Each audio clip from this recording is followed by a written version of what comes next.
तब्बल 1 महिन्यानंतर आता सांगलीमध्ये बेदाणे सौद्यांना सुरुवात झाली। सौद्याच्या पहिल्याच दिवशी बेदाण्याला 410 रुपये इतका उच्चांकी दर मिळालाय।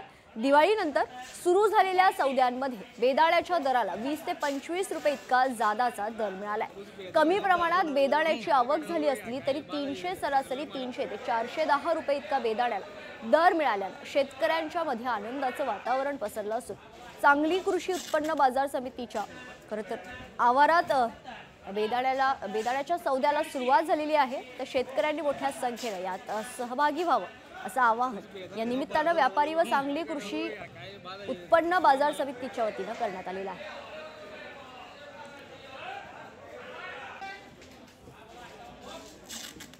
दिवाळीनंतर प्रथमच आज बेदाणा सौद्यास सुरुवात झालेली आहे।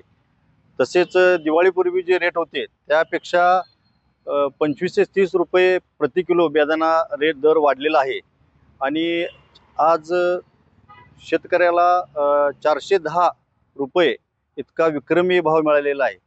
तसेच अतिवृष्टी यामुळे बहुतेक ज्या द्राक्ष बागा होत्या त्यांना फळ धारणा झालेली नाही, त्यामुळे बेदाण्याचे दर आणखीन तेजी होण्याची शक्यता आहे।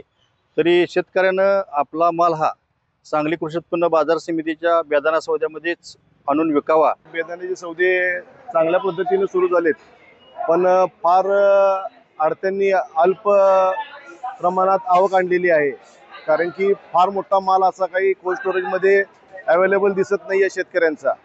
आणि व्यापारी लोक सुद्धा जे दिवाळी अगोदर फार मोठ्या प्रमाणात विक्री करत होते आणि झालेल्या नुकसानीचा आढावा घेत व्यापाऱ्यांनी सुद्धा बेदाण्यामध्ये सौद्यामध्ये माल विक्रीचा काढता पाय घेतलेला आहे। मुख्यतः बिहारमध्ये असलेले इलेक्शन व आजूबाजूला त्या भागामध्ये असलेले राजकीय परिस्थिती बघता पेमेंट फार मोठ्या प्रमाणात इथं आलेलं नाही आणि म्हणून एक 10-15 दिवस अजून सुद्धा बेदाणा सौद्यामध्ये त्या लोकांचा सहभाग होणार नाही आहे। त्यानंतर बाजार वाढण्याची शक्यता आहे। लोकशाही मराठी ऐका, पहा, जागरूक रहा।